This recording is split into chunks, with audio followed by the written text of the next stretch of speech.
Who had Joey Lucchesi as the guy that would get the Mets their best start of the season? Last night, he goes 7 scoreless. The Mets lineup continues to be red hot. This team is rolling on the West Coast. I want to discuss a little bit on this special weekend edition of Locked On Mets. You are Locked On Mets, your daily New York Mets podcast. Part of the Locked On Podcast Network, your team every day.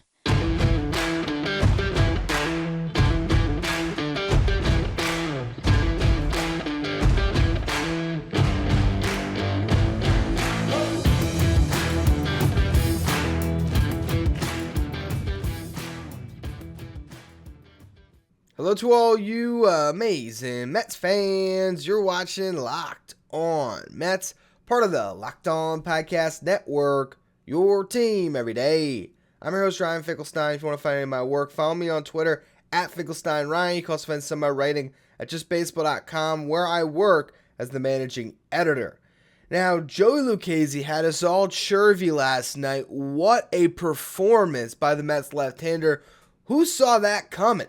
I mean, Joey Lucchesi is making a spot start because Max Scherzer is suspended. Otherwise, who knows when we see him, okay? Actually, I guess it wasn't Scherzer being suspended.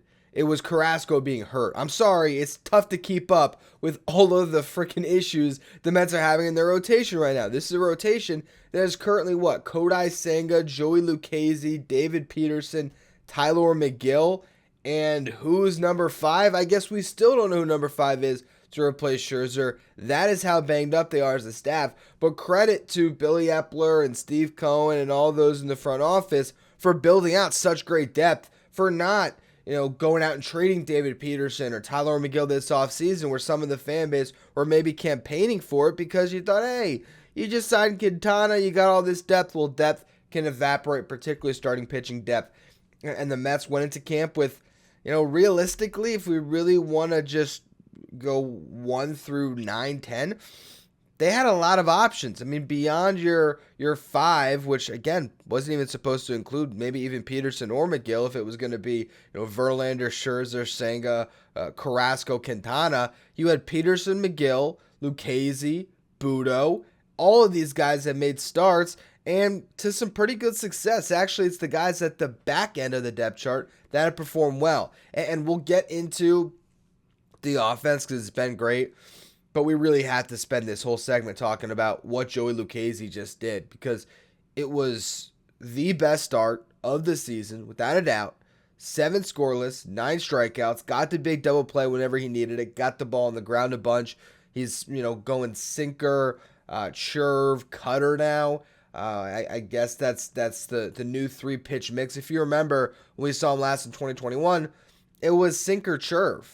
That was what he threw, and he did, to his credit, really start to find something at the end of his season in 2021 before he went down to Tommy John. Like, his last 3 starts were actually really good, and he started to build on something. Then you have to just hit pause. You hit pause in your entire career, go under the knife, get Tommy John, miss the rest of 2021, all of 2022. I think he started throwing at the end of the year last year, but not enough to get back. Has a generally normal offseason, comes in, gets stretched out in spring training, struggles in spring, send him to Syracuse, gets his number called on in front of a bunch of friends and family in California, able to go out and absolutely carve. And it's not like this is the greatest, Giants lineup in the world, but, look at the supposed lefty mashers that they had. You had Wilmer Flores, Darren Ruff, J.D. Davis, 3 of your top 4 hitters out there.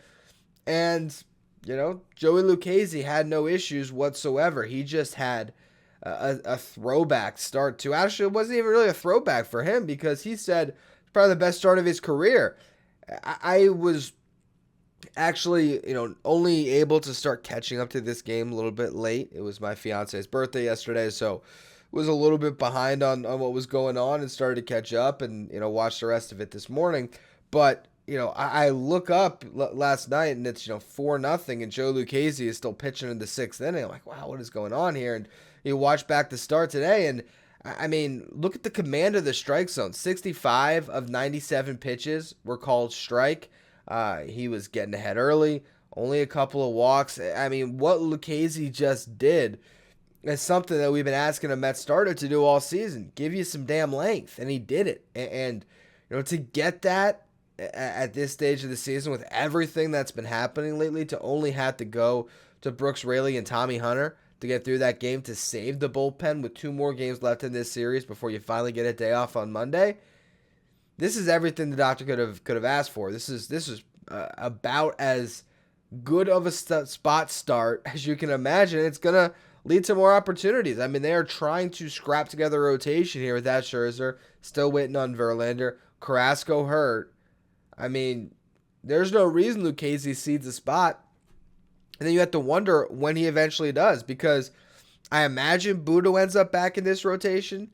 So then you're going to end up with Senga, Peterson, McGill, Lucchesi, Budo. Budo probably the first one down, I would think. Then what happens? If Lucchesi goes out next time up and goes 7 scoreless again, you could pitch yourself into the damn rotation. As much as I love David Peterson, as much as I think David Peterson can take what Lucchesi just did as a blueprint and go up against this same Giants team and carve himself, he doesn't do that and he keeps struggling. Man, David Peterson might find himself optioned. And look, again, as much as I've been his biggest cheerleader, performance trumps all.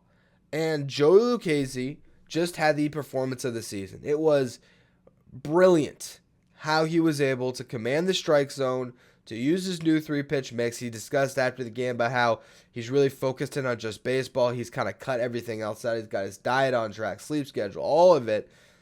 And he even had to work on his breathing as far as trying to adjust to the pitch clock, and he did that. And obviously, I mean, everything was great for him in this one. Man, he turned a lot of heads with this start. He did. It's going to be very, very tough to take Joe Lucchesi out of this rotation if he goes up next time out and looks anywhere close to as good. A lot of other guys are going to start to have some questions asked about them, as you just got to try to find the best 5 guys right now.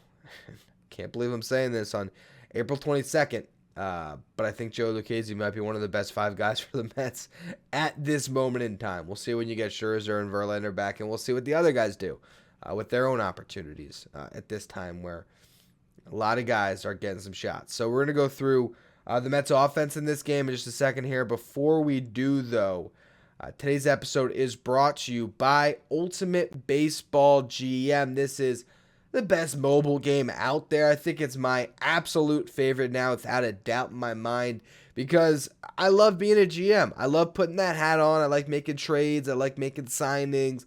I like trying to navigate a season, and Pro Baseball GM allows me to do that. I can hire my coaches and staff, manage team finances, scout and draft players, navigate my franchise through free agency and all the ups and downs of a season. All of this in a challenging and realistic game world. Ultimate Baseball GM is completely free and playable offline, so you can play on the go as you want, when you want. Once downloaded, you don't need Wi-Fi to play. It's all there for you in app play. Locked On Mets listeners are going to get a 100% free boost to their franchise when using the promo code LOCKEDON in the game store, so make sure to check it out. To download the game, just visit probaseballgm.com, scan the code, or look it up on the app stores. That's probaseballgm.com. Check out the Ultimate Baseball GM. Start your dynasty today. Pete Alonso and this Mets lineup continue to be red hot. Scores 7 runs against the San Francisco Giants team. Second inning, Mets get on the board with an RBI single from Luis Guillorme. He had himself a nice day at the office. He's getting some starts, of course, with Starling Marte out. And it's working out for the Mets. Jeff McNeil in right, Guillorme at second. He went 2 for 4 in this one. Scored a run, drove in a run. But really, all of the main action happened for the Mets in the 5th inning. That's where they got out to their big lead, where you figured they were going to win this one. And who was in the middle of it again? It was Pete Alonso. So you had Guillorme actually lead things off with a hit. Ends up on second base from a bunt off the bat of Nimmo. Francisco Lindor strikes out, so you got 2 outs. Jeff McNeil, a little dribbler, gets on with an infield hit. Joey Bart, the Giants catcher, throws it into the outfield, hit off off McNeil, and that allowed Guillorme to come around to score. McNeil's on base for Mr. Pete Alonso. He hits his 10th home run of the season, to put the Mets up 4-0. They got 3 more runs in the 9th inning, and who drove in a pair there? Again, it was Pete Alonso driving in Nimmo and Lindor. Just an unbelievable stretch for him lately. Vogelback got an RBI hit in that 9th inning as well, driving in Jeff McNeil. You look up and down the lineup, multi-hit games from Nimmo, from McNeil, from Alonso, from Vogelback, and from Guillorme. 13 hits as a team, only drew 2 walks, but love that performance. 5 for 9 with runners in scoring position. Just a team that is looking a lot more like the team we saw last year. They are 7-1 on this road trip, and across that span, do you know how many Mets hitters are in the top 25 in baseball right now? Well, we start with the leadoff man, Brandon Nimmo, the best hitter, the best player in baseball since this road trip began. He is hitting .514, getting on base at a .564 clip, .714 slug, which is what happens when you hit .514. Weighted runs created plus of 255. He has been worth a win, which is the only player in baseball who's been worth a full win over this last, 8 days. Now, you scroll down just a little bit, you get to the 12th best hitter or best position player in baseball over this span. It's Pete Alonso, 355 average or 353 average, 421 on base, 706 slug, 4 home runs, 11 runs batted in. He's been great. You scroll down a little more, what you find Francisco Lindor. He has been great with the glove, which is why he is one of the best 20 position players in baseball across this stretch here. He's been just adding so much value there. He's also hit a couple of home runs, 9 runs batted in. Is that 9 runs scored as well, 333 on base. He's been solid. One down below him, you will find Jeff McNeil, who across this road trip's hitting 345, 472 on base, 517 slug. After a rough start to Jeff McNeil's season, he's finally starting to find those hits, whether it's infield hits, poking the balls through the infield, hitting that home run the other night. He's got the season average up to 288 all of a sudden. So this is what happens, right? When your core 4 of Alonso, Lindor, McNeil, and Nimmo gets going, this team gets going, and they can just kind of keep this thing rolling, and you really are in an advantageous position right now because 7-1 on the road trip. So you're gravy at this point. You lose the last 2, whatever. You end up 7-3. But if you win these next ones, you go from a sweep against the A's. That was 3-0. You won series against the Dodgers, so that puts you to 5-1. You won the first 2 of this series. Let's just say you get crazy, you get frisky, you win both of these games in San Francisco. You get a 4-game sweep. Not to say they're definitely going to do that. Giants are a team that, even though they're having a bad season, you think there's enough talent that they can scratch a game. Also, I think Logan Webb's going today. But let's just say you do that. Let's just say won't even say that. Let's just say you have 3 against the Nationals after this. So there's 5 games before your series against the Braves. You go 4 of the next 5. Okay, if you do that as a Mets team right now, you got the Braves who win it seemingly every night, but you got your opportunity to play them head-to-head next weekend. Right now, the Braves are 14-6, the Mets are 14-7.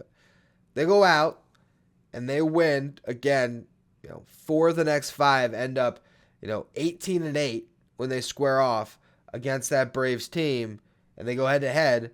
They'll have every opportunity to win that series, take a division lead, and maybe start rolling from there and really start proving to be the best team in this division. But I think it's clear cut that these are 2 of the best teams in the National League, if not the best 2 teams in the National League. And the Mets have really started to show it on this road trip to overcome all the adversity that they have to put up this type of a performance. It's been unbelievable. Now, last 2 games of the series, quick pitching probables. Peterson versus Logan Webb, I was right on that one. And then you got Tyler McGill versus Ross Stripling to close it out. Unless something crazy happens today, I will be back on Monday. Just wanted to throw this up because we had to respect the Churve. Joey Lucchesi, amazing outing. Mets lineup stays hot. We'll see if they can keep it going this afternoon. As always, thank you for listening or watching. Make sure you follow, rate, and review wherever you get your podcast. Make sure you follow me on Twitter at Finkelstein Ryan. Follow the show at Locked On Mets. For all you everydayers, I'll be back on Monday to break down Mets Giants to close out this series and preview what lies ahead. Mets vs. Nationals.